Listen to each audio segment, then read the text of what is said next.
There were tariffs, and now we have new tariffs. Where do we go from here? The challenges facing parcel delivery fleets. And how does agentic AI affect hiring? Pull up a chair and join us as the editors of DC Velocity discuss these stories, as well as news and supply chain trends on this week's Logistics Matters podcast. Hi, I'm Dave Maloney. I'm the Group Editorial Director at DC Velocity. Welcome. Logistics Matters is sponsored by Werner. In cross-border shipping, experience is everything. With more than 25 years of trusted expertise in Mexico, Werner moves your freight seamlessly across the border. Their bilingual teams handle the customs and compliance, so you don't have to. Get the reliability your supply chain deserves. Become a customer today at choosewerner.com. As usual, our DC Velocity senior editors Ben Ames and Victoria Kickham will be along to provide their insights into the top stories of this week. But to begin today, of course, by now we've all heard that the emergency tariffs placed earlier in the year were ruled illegal last week by the Supreme Court. But now we have new tariffs, and also the potential of war with Iran. There's a lot going on right now that could have major impacts on our supply chains. To help us unravel it all, we're honored today to talk with Per Hong, Senior Partner and Global Lead of Kearney Foresight.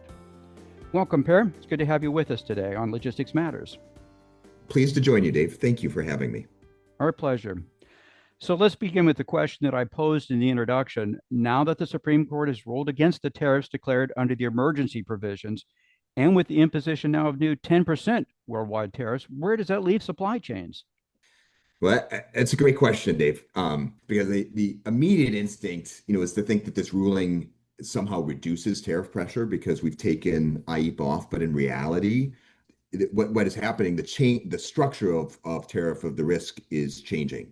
What makes this moment more complex isn't the loss of IEEPA, it's the proliferation of alternatives that we're going to start to see, which will significantly raise the urgency and complexity of planning as tariffs become more multi-instrument and increasingly targeted, and the risk of policy whiplash is materially increasing. So in a sense, we never really know where those tariffs are going to hit or in what particular industries. That's right. What the Supreme Court did in effect was remove the IEEPA authority. You referenced the 10%. The administration immediately shifted to what are called Section 122s. They're a time-bound 150-day temporary baseline, but it also is retaining other tools. The Section 232, which is sector-based, potentially open-ended, also think semiconductors, pharmaceuticals, critical minerals, and Section 301s, which are country-specific that can target specific places like China and India. So what we are going to be seeing playing out over the coming weeks and months is tariffs no longer being a single variable. They are shifting to become a layered system of different tariffs on top of one another. And so from a supply chain standpoint, the risk shifts materially from what is the rate I'm paying to how do all these instruments start to stack, sequence, and interact across one another. That sounds very confusing, of course. Now, a lot of nations have already negotiated new tariff rates or trade policies with the United States since these tariffs were introduced back in March. Will those nations now try to renegotiate based on more favorable conditions, or will those previous agreements stand? That's where this becomes strategically consequential. I think particularly for North American supply chains, Dave.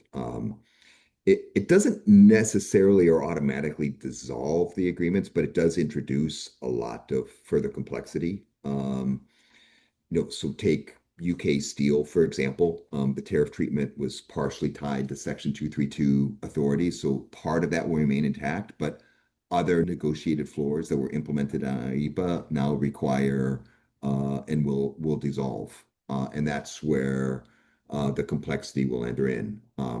We're going to be shifting, these different agreements and move them forward. In the near term, many of these agreements, frameworks that were put in place no longer apply, but the operating environment around them is becoming more conditional and more layered and more dynamic. That the administration is quickly trying to restore and put some of their own Plan B options in place. With so much complexity and, of course, uncertainty shifting maybe daily with all of this, how should supply chain professionals navigate moving forward in the midst of all of this trade uncertainty? Well, I think the instinct for many supply chain professionals will be to react, to start to stockpile inventory or chase the lowest rate. But the more durable response is structural, not tactical.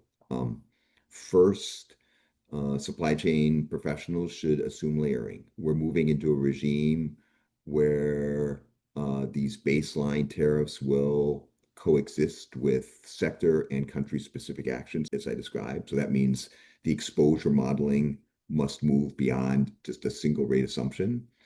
Second, you should be investing in traceability in a differentiated tariff environment. Component level origin visibility really becomes a strategic asset. Bill of materials are no longer just operational documents, they're really risk management tools. And so having visibility into those elements becomes critical.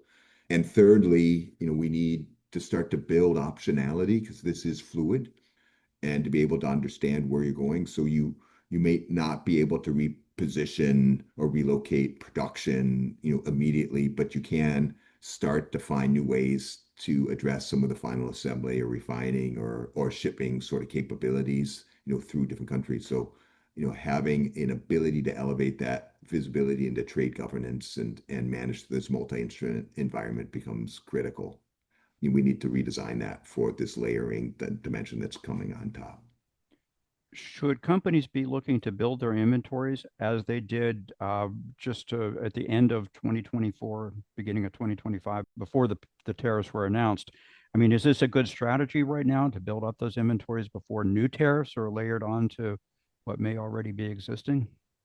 The instinct to stockpile inventory, I think, is understandable. But as I know we both appreciate, we've had conversations, the stockpiling is a tactic, not a strategy. Inventory can buy time, but it doesn't necessarily reduce exposure. For one, inventory is expensive. It ties up working capital, it increases obsolescence risk, it's in energy-driven types of disruptions, it often addresses the wrong problem. So if the constraint is going to become more freight capacity or volatility in pricing, simply holding more product doesn't necessarily insulate you from the broader margin compressions. The more durable strategy is strategic and structural optionality, thinking about dual sourcing, pre-negotiated alternative routing, flexible manufacturing capacity, indexing supplier contracts that adjust, as you need be. So reducing the dependency on some of these pieces rather than simply putting in more inventory and warehousing and risk. That said, in the very near term, I mean, almost certainly, there is some level of filling warehouses and, with the reduction of speaking with some supply chain executives even this week, I know of a number of key individuals who are already looking to try and use this window of time shifting between different trade regimes to pull inventories forward, which also will have the effect of potentially forestalling some of the longer term inflation upticks that we would expect to see in tariffs. But again, it's a short term tactic measure, not a strategic play. Yeah, that makes sense. The other elephant in the room, I guess, the supply chains are dealing with right now are the Oh, increasing tensions between the United States and Iran. That's continuing to escalate. Negotiations are ongoing, but how might military conflict in that region impact shipping in that part of the world, especially considering the Strait of Hormuz is an important passageway? nearly 20% of global oil, up to 30% of LNG pass through the Strait of Hormuz, Dave. I mean, there is no alternative route of that comparable scale. As these tensions between US and Iran escalate, and we're sitting here, it's the 27th of February today, the potential for disruption is significant. And I think for us as supply chain leaders, It's also important to note that the Strait of Hormuz does not necessarily have to close to materially disrupt global commerce. What we are already seeing is the system reprice risk in real time. War risk insurance premiums have jumped. Energy futures are incorporating disruption scenarios. We're already seeing a number of shipping operators that are adjusting routing and security protocols. And those aren't political signals, they are actuarial ones. The market is already behaving as though friction in the Strait of Hormuz, is a sustained possibility, which means that we need to be preparing, now and really institutionalizing some of those elements. It's a real concern, and we're watching it very closely as Kearney Foresight. So, what should people do to prepare for the eventuality that may occur if war breaks out or just the supply chains are constrained? Well, what's important to remember is that disruption doesn't have to be physical to be consequential. I mean, energy markets are forward-looking. When tensions escalate, for future prices rise, insurance premiums increase, freight markets start to adjust as we've started to do. And there are second and third order, consequences to many of these tensions as well. As liquefied gas moving through the Hormuz also underpins power generation in large parts of Europe and Asia as well. We should be already embedding, and you need to be taking opportunities to take actions in order to mitigate and understand how to build resiliency into your supply chain. If you have not already done so, start with scenario modeling. What happens if Brent crude spikes 25% in the next 60 days? How do you respond? What are you going to be prepared to do? What if transit times extend by a further 10 days due to naval inspections or rerouting?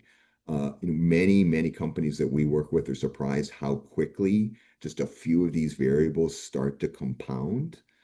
And by working through that level of scenario, then secondly, deepening more visibility into tier one, tier two, and tier three supplier vulnerabilities allows you to start to really understand where you have structural risks that start to take actions now and in order to align either inventories, hedging strategies, start to think about fuel surcharges and others to kind of build and engineer greater levels of resilience. It's a lot to digest there, and obviously we have to wait to see how things play out. But it is an interesting world to run a supply chain in today. It is, and if I take a bit of a step back, Dave, so many global supply chains were engineered for efficiency in an era now where, in efficiency really in an era of relative geopolitical stability, and we're now operating in a world where choke points, legal, trade, physical, financial, are really strategic variables. Which means that resilience can no longer be reactive. It has to be structural. And so maybe as we think about the risks, the companies that outperform won't be the ones that stockpile inventory indiscriminately or start to react the fastest. They're going to be the ones that institutionalize this exposure modeling, the optionality, and the geopolitical foresight into their sourcing and capital decisions. That's good insight. We've been talking today with Per Hong. He's the senior partner and global lead of Kearney Foresight. Thank you again, Per, for being our guest this week on Logistics Matters. My pleasure, Dave. Thank you for having us.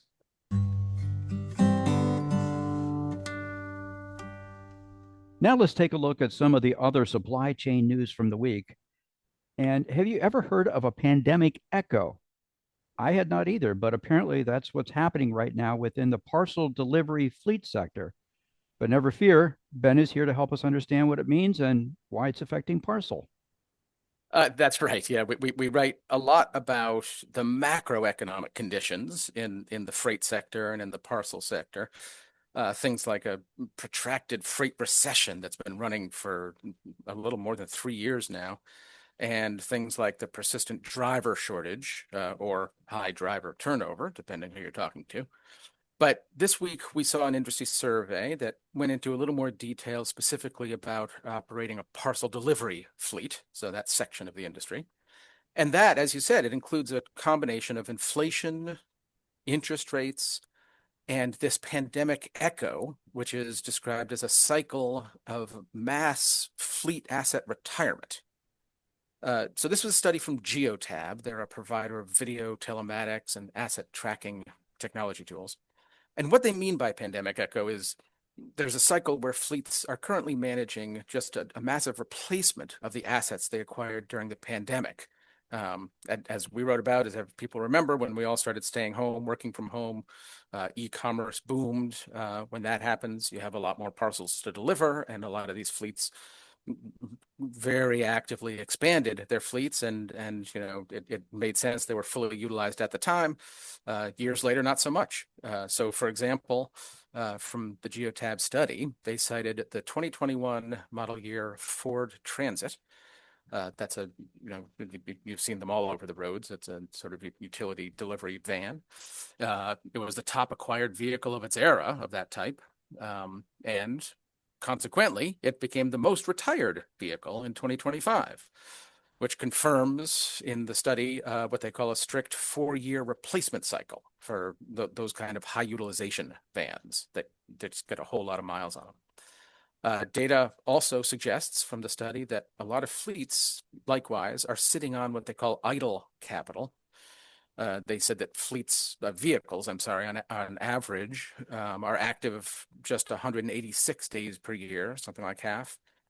But they still keep them around because they prioritize availability instead of just total cost of ownership. That's interesting. So it seems like you're saying that the fleets might have more vehicles than they need, but they're also holding on to them just in case?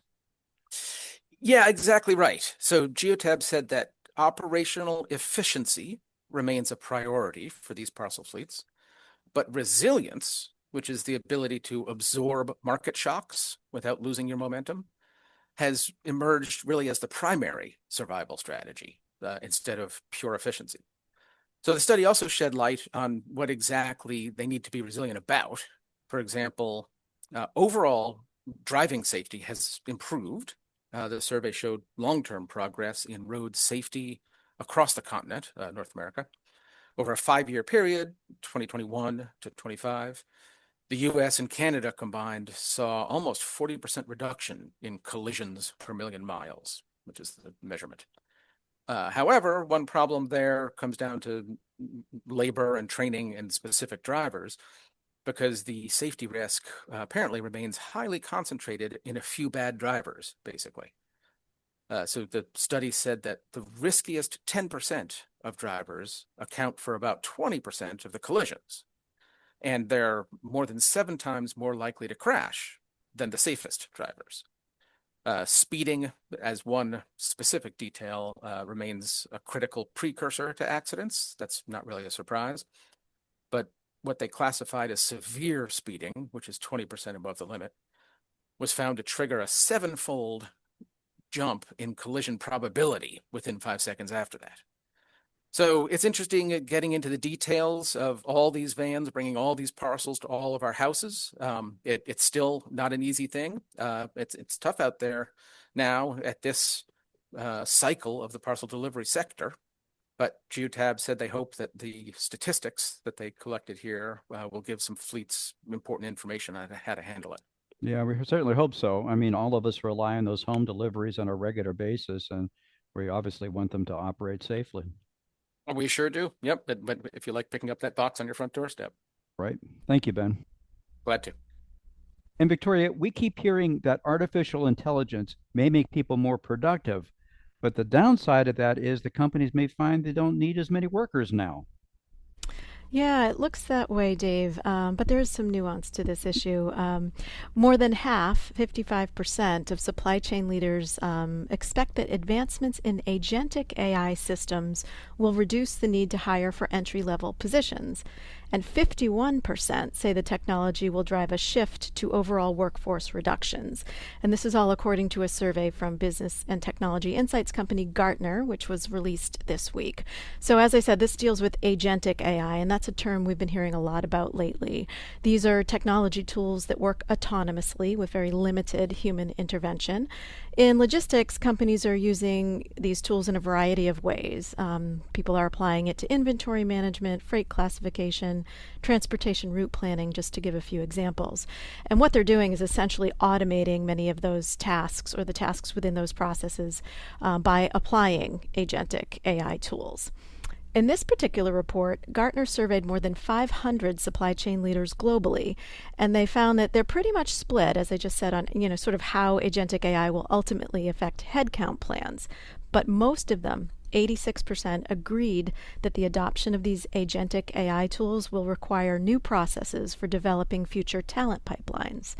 And Gartner says that signals a need to rethink how supply chain organizations build skills and utilize talent. So, Victoria, practically speaking, how does that affect hiring strategies?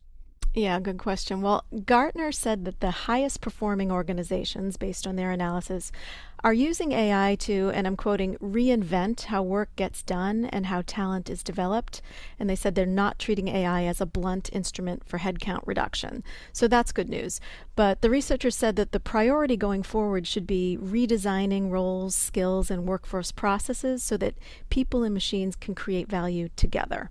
And Gartner offers a few ways companies can do that. The first is to upskill their own talent for the AI era. So really invest in your own employees and make sure they have the skills they need to survive or thrive in this new world. The second is to use AI-enabled tools to optimize workforce planning and candidate engagement. So actually use AI tools yourself to deal with this issue. And the third is to increase automation and advanced technologies to improve efficiency and reduce reliance on manual labor. And that gets back to, sort of the main purpose behind investing in these tools is to kind of take away those mundane tasks and free workers for higher value.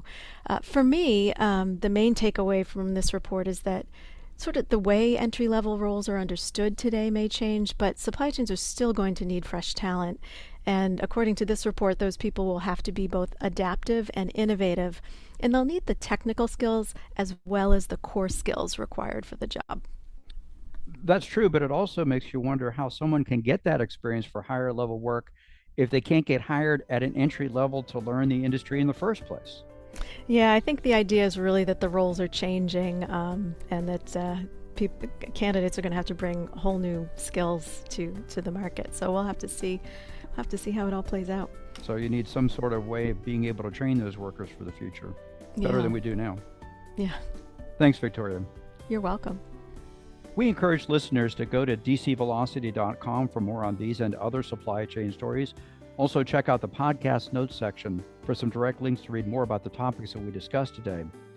And we'd like to thank Per Hong of Kearney for being our guest. We welcome your comments on this topic and our other stories.